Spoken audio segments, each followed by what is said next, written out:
这里是因特拉根啊。我们从少女峰坐完这个火车之后呢，现在来到了这一个少女峰，应该算是它的心脏地带。所有的饭店，最有名的这个钟表，还有包含我们刚刚经过的 Victoria 的饭店啊，这里叫做因特拉根。这个地方呢，也是起始前往少女峰的一个非常重要的终点站啊，跟起点站。那我们从因特拉根逛完之后呢，比较上面的城市之后，我们来到了附近旁边呢，你看这么美丽的小镇啊，就在因特拉根旁边，距离大概20公里左右，还是一样，我们还是住在瑞士里面呢。来，这个饭店呢，又是一个古老的饭店。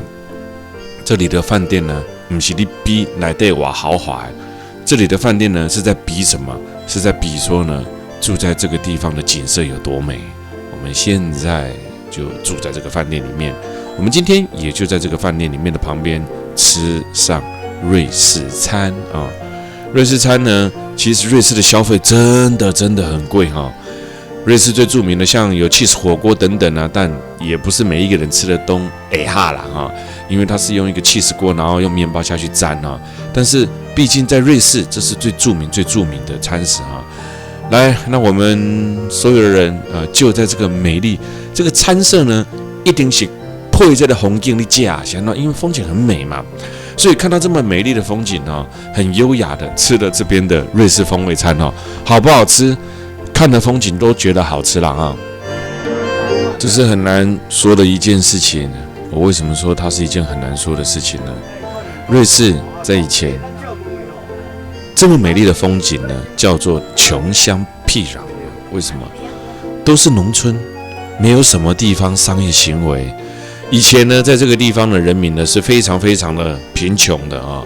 那只有这些山啊，也没有办法种出什么农作物来啊，顶多呢就是放乳牛啊。那这里呢，冬天呢也会下雪啊，所以当时在瑞士呢是一个很穷的国家。你大概也想象不到说，有一天这一些天然的资源竟然变成了它最珍贵的资产呢。所以有时候事实上的事情很难讲啊。你想想看，如果在100年前的瑞士，这种景哪有什么啊？以前也没有什么商业，也没有什么工业污染啊。以前呢，你光有景色，人怎么生活，对吧？那又种不出东西来。但瑞士靠着它得天独厚的地理位置，靠着它非常美丽的风景，在现在几乎已经把瑞士跟高所得、高物价、现代化民主国家跟它美丽的风景画上了等号。我想100年前的瑞士，他大概自己万也想不到，今时今日会变成这个样子。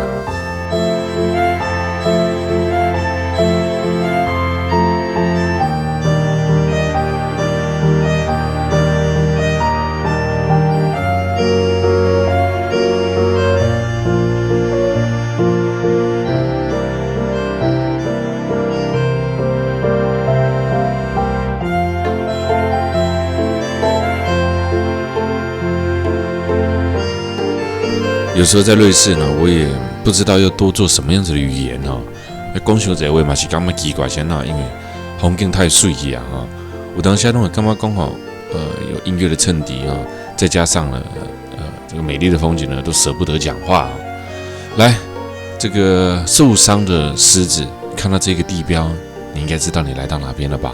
这个地方叫做 Lucerne， 瑞士知名度最高的观光城市，有着美丽的古道，有着美丽的湖泊。我们来到了狮子纪念碑，狮子纪念碑旁边还有卡贝尔古桥狮子纪念碑。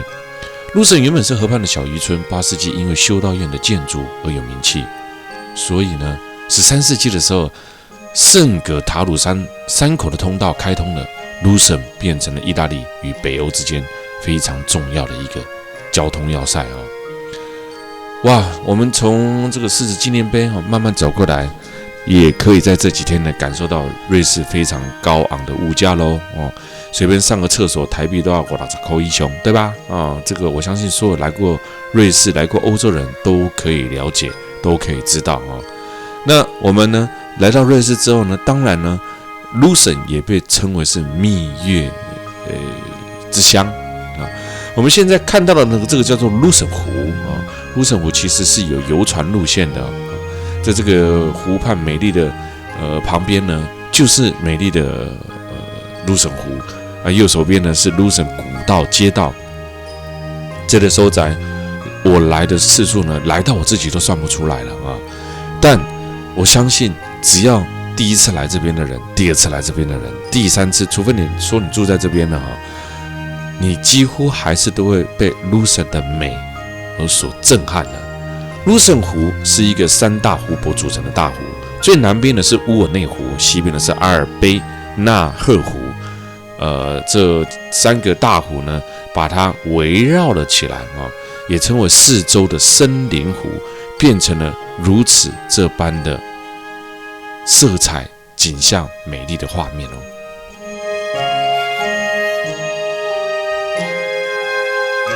爱河，哇，天跟地来游完湖，我们也可以看得到这其实整个瑞士到处都是景点到处都是景点，包括在宾亚有吃龟铁路、皮拉图斯山可以看得到整个山这附近太多的景点了太多了如果你定点旅游，当然在瑞士单一国家的旅游是非常的贵的想到水书没这个名家不秀的啦，瑞士是一个高物价。当然我们在 Lucerne 的时候呢，从世纪纪念碑在滨河公园入口前纪念1792年的法国大革命，一路往这个 Lucerne 湖走，然后呢一路走上这两旁边几乎都是钟表店几乎都是一些卖精品店的商业大道。从这个 Lucerne 湖到卡贝尔桥钟表，瑞士的国民所得极高，一般的生活物价非常的昂贵。喜欢名牌的人，瑞士是不错的选择。瑞士的钟表业非常的有名。在16世纪的时候，宗教的改革家 John Caron 从法国带来一批金匠定居在日内瓦附近，从事了珠宝加工。那从此以后呢，奠定了瑞士的钟表地位。后来瑞士人发明了自有品牌，自行的研发出去。很多人到瑞士买钟表，有较俗嘛其实呢见仁见智啦但是呢，会使保证的是，随时拢是真的货，袂好你买到假的货。你了解无那卡贝尔桥更不用说了我们现在就在这个古老的遮棚桥卡贝尔木桥，这个是 Lucerne 的象征式，这个城市带来了无限的浪漫的气氛。可以说，卡贝尔木桥它是居功伟业路易斯河从城市中间流过，卡贝尔等桥梁连接的这两岸旁边，桥上都以鲜花装饰无款的边上东西，那灰湖上的天鹅我的妈，美又是一个美丽的图片这个桥里面呢有120幅17世纪关于 Lucerne 历史的画，但很不幸的是呢，卡贝尔桥的大部分在1993年因为撞船的意外发生了火灾船火灾的船呢烧毁了整个木桥。虽然事后呢非常快的修复了，但是呢它还是变成是重建过后的桥所以呢这代表说呢，这是很特别不一样的感觉那来到这个新旧交集的城市当中在你的感觉是非常的不一样的那我们今天呢也走到了最后面其中的一家餐厅来去用餐现在我们就走到了这家餐厅来用餐而沿路上呢就可以看得到这美丽的 Lucerne 湖，还有卡贝尔木桥两岸旁边美丽的景色。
没有？我们现在进来餐厅喽，在餐厅里面用餐喽。这一餐呢，也就是cheese火锅哦。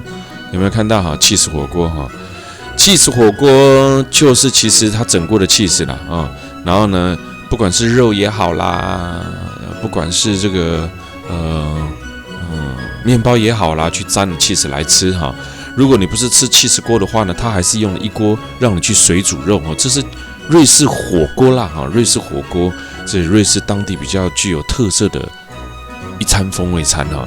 但是这一餐呢，其实我一直强调，风味餐其实蛮见仁见智的哈。有的人吃的惯习哈，有的人吃的惯习哈。啊，不管你吃的惯习，吃的惯习呢，嘛不要紧哈。啊，来无可能无吃嘛，对吧？哦，这就是重点嘛哈。看到这一个高高的纪念碑，我们已经横跨了半个瑞士，来到了意大利的米兰，也是北意大利的米兰。现在在米兰大教堂。米兰的经典地标，你一定会看得到的米兰教堂。现在呢，大家就在米兰教堂里面的这个购物大街啊，这是米兰教堂里面的购物大街啊。在这个购物大街里面呢，来看看啊，看看什么呢？看看大家在那边转来转去啊，就许愿望了啊，许愿望了啊。这旁边呢叫做艾曼纽二世纪念拱廊啊。艾曼纽二世纪念拱廊呢，可以说是呢，全部的米兰的精品哦，流行之都米兰所有的精品店都在里面，而它的地板呢更是堪称一绝啊。这个地板呢有非常漂亮的马赛克的砖案啊，砖的图案啊。那大家呢在这上面呢这样子绕上3圈呢，我告诉你啊，你会再回来米兰玩一次哦。那米兰教堂呢就在艾曼纽二世纪念拱廊的旁边，两个都是相挨着在一起的哦。这个高等的顶管有130个尖塔啊，耸立的直冲上天，它也绝对啊，是来到米兰不可错过的啊。这是艾曼纽二世拱廊里面的情况啊，有看得到了哈。欣赏米兰大教堂最好的风景点呢，当然就是宫顶啊。但你知道吗？光要上它的顶端呢光要上它的顶端排队就要1个小时以上啊。那其实在这边的重点呢，是在米兰大教堂是意大利最大的主教教堂，也是世界上第5大的教堂。1386年一直到1965年呢，共经历了5个世纪才完成了庞大工程。整个教堂呢，用大理石雕刻起来，让这个哥德式的教堂呢，增添了非常美丽的气氛。而艾曼纽二世回廊呢，就建在1867年，是意大利的第一个钢铁建筑。1867年就有钢铁建筑了。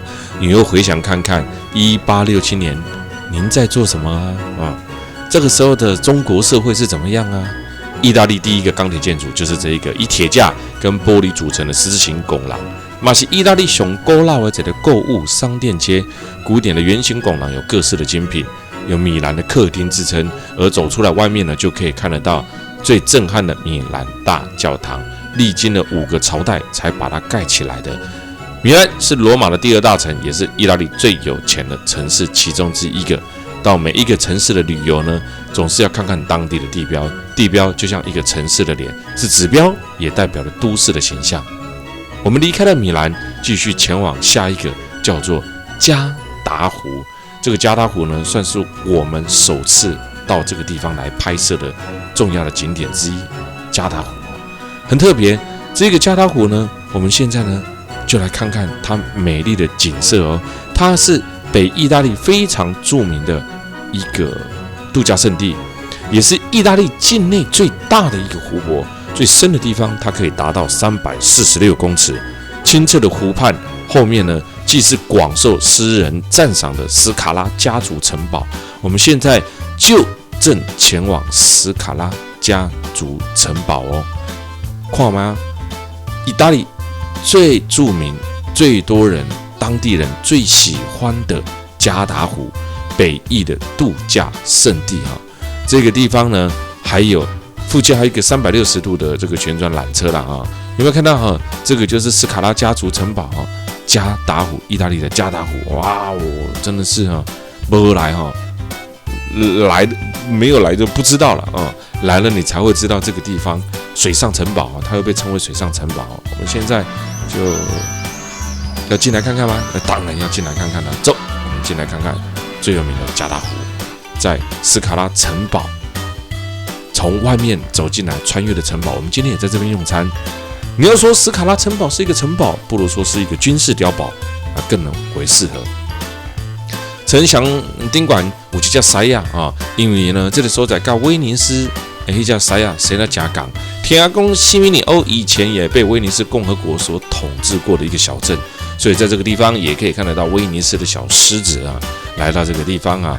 这个古堡在13世纪所建成的哦，当时的敌人早已就不存在了，但是坚固的碉堡呢，依然。所以我们这一次，因为在德瑞伊的穿越三国之旅当中呢，我们特别在加达湖逛了一下。其实大家可能不了解，意大利很多时候呢，我们都以3天、4天、5天的行程去走。其实意大利有非常多的景点哦，非常非常多，从南到北，意大利真的是可以一个标准的定点国家之旅，跟哪里很像？其实意大利、德国、法国、英国都有那个本事做到单国之旅哦，就是这个国家可能可以玩个10来天啊。典型的意大利，一进来感受到了热情的阳光，完全跟前面的前一个城市瑞士是截然不同的感觉哦。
哇哦哇哦哇哦！我们现在呢走到最后面来吃今天的中餐啊。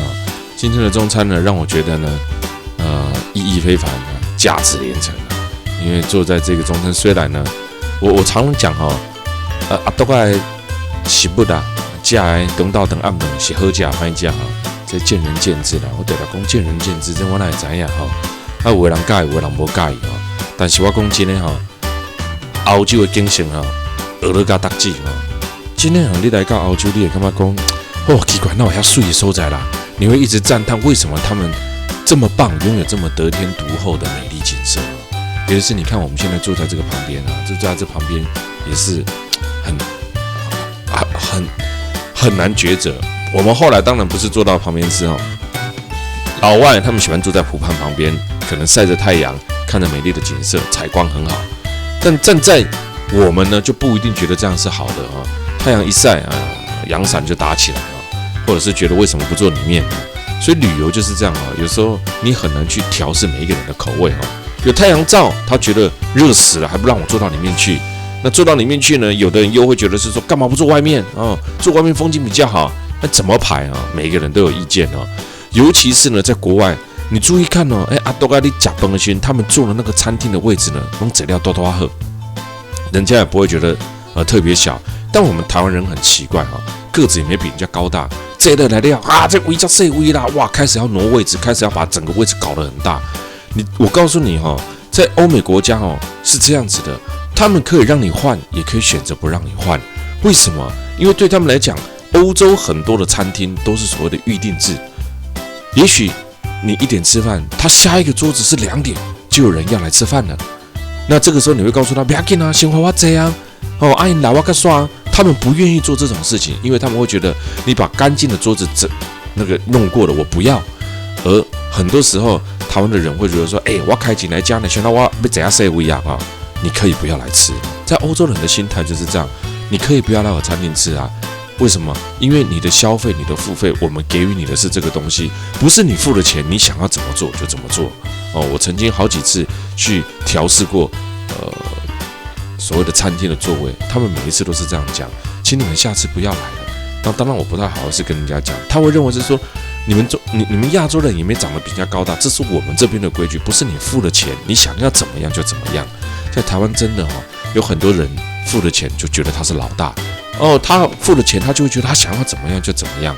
我常常告诉大家，如果你付了钱你就觉得是老大的人，那你不要来了你去参加可以让你付了钱就把你当老大的这个旅游行程，或者是商店有的商店也是这样你付了钱，他帮你动着阿公阿嬷红台，你要去找那个对你来讲比较适合。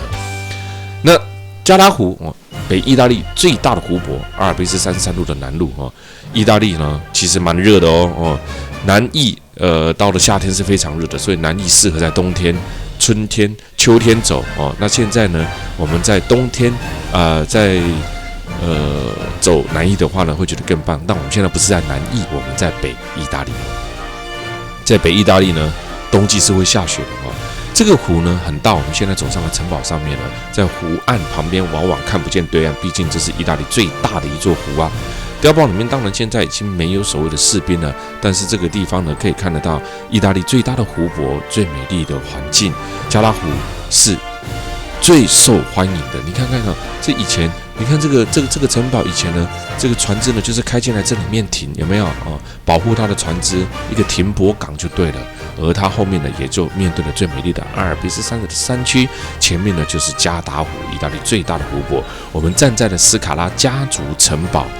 你干嘛好睡文这个城堡呢，我刚刚有讲过了，它跟君士岛表比较像而现在这一座岛呢也是衍生出来的，叫做西米欧尼半岛西米欧尼半岛它呢在地图上呢，如果你看了这个北意的地图，你会发现它是一个远离意大利突出去的一个小岛。古罗马的诗人卡图鲁在这里呢也有一座别墅当然我们对于这个卡图鲁是谁不知道为什么？因为那是意大利的诗人这里呢有一个长长的步道就连接到了斯卡拉家族的古堡。我们现在走到了古堡的上方，来去看整个古堡的景色。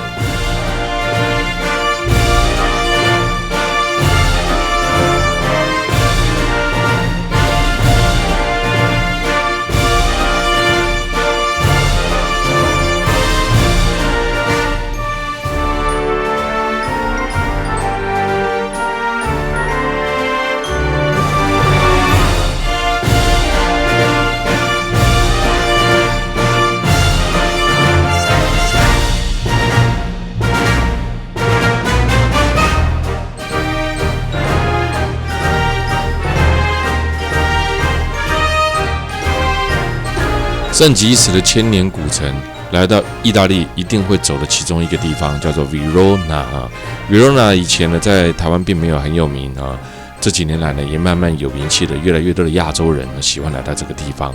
为什么呢？莎翁文学的关系，朱丽叶与罗密欧的故事的关系，这里就是它的发源地。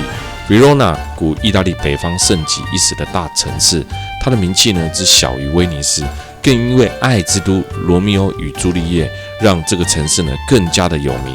Verona 地处的交通要塞，是一个南北往来的这个加重要，但意大利加重要这个地点所以呢，这个所在咱个会使改叫做意大利的门户称号。但13、14世纪黄金时期呢，当权者也就是斯卡拉家族，传说他就是莎翁笔下的罗密欧与朱丽叶的世家大族。而到这个地方呢，你可以看得到很有中古世纪 feel 的一个城镇，就是 Verona。在这里面呢，还有一个罗马竞技场哦。这个罗马竞技场不是在罗马的竞技场哦，这个叫做斗兽场，长得跟罗马竞技场很像。这个是世界上第3大保留完整的 Arena 竞技场啊。另外2座在法国南法的利姆跟阿尔，这个地方可以容纳了22000人，外表朴实无华，但看上去非常的壮观，一定有2000几档的历史啊。那今天来其实呢，刚好遇到了隔2天就要在这边举办的非常有名的歌手 Sting 他的演唱会，就在这个竞技场里面。哇，能够在这个竞技场2000年的竞技场里面办上一个演唱会呢，哇，我相信呢，这应该是很多歌手的梦想啊。竞技场旁边呢，全部都是新古典主义风格的市政厅，所以我们今天来一看也没有摆满了座椅。为什么？因为在今明2天呢 ，Sting 将要在这个地方呢举办非常有名的演唱会。而在这里面呢，也可以看得到，等一下我们走出来之后呢，会走到一个马西尼大道哈，传统的建材在意大利的古城呢，非常非常的有名。这一个是在到罗密欧他家之前，我们先来看一看，在世界上3大保留完整的竞技场，古竞技场也叫斗兽场哦。那我们常讲罗马竞技场、罗马斗兽场，指的是罗马的那一个。其实呢，有3个啦，比较完整的保留下来。那这个完整度呢，比罗马的还要完整哦。我们现在往这一条大道走呢，这一条呢，马西尼大道准备前往哪边呢？准备去朱丽叶他家啦啊！朱丽叶他家就在前面了哈。这个地方呢，也可以看得到树立了朱丽叶的雕像。等一下我们就走到了，而很多人呢也喜欢去摸了这个朱丽叶。朱丽叶呢，被每一个游客呢摸她的这个胸部呢被摸得金光闪闪的。很多人说，因为这么一摸可以带来幸福。哇塞，这个始作俑者到底是谁啊？当时我相信做这个雕像的时候呢，根本也没有这个想法吧。悲伤的朱丽叶，人去楼空的窗台，这一个莎翁笔下、大文豪笔下的让人震撼的爱情故事呢，我们现在正前往朱丽叶他家。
丽叶是假的人哈，朱丽叶要是真的人，那我还得了哈？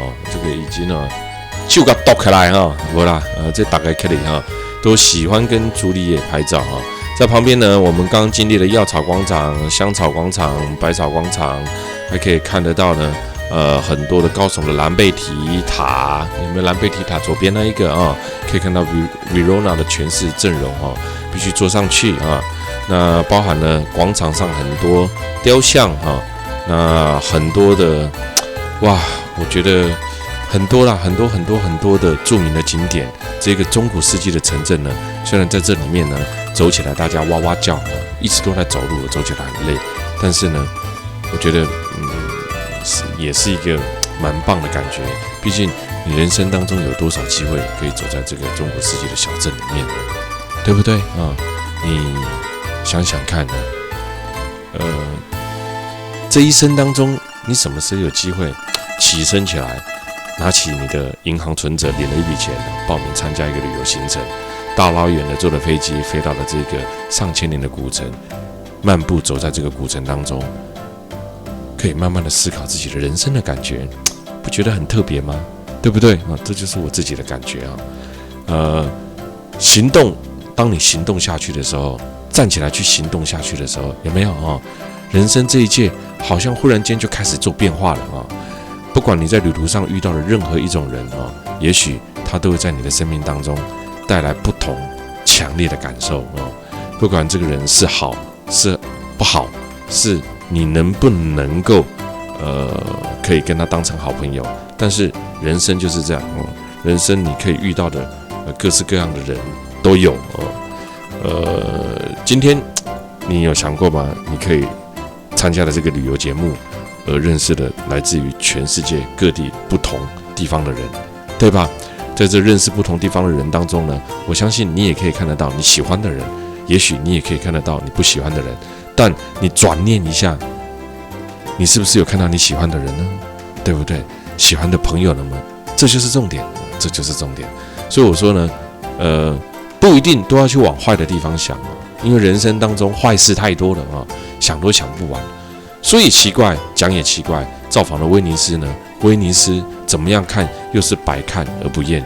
威尼斯呢，好像变成了一定要来的一个地方。这个威尼斯的感觉呢，总是震撼着人心。这个水上之都呢，所有的元素、浪漫情怀都在威尼斯看得到。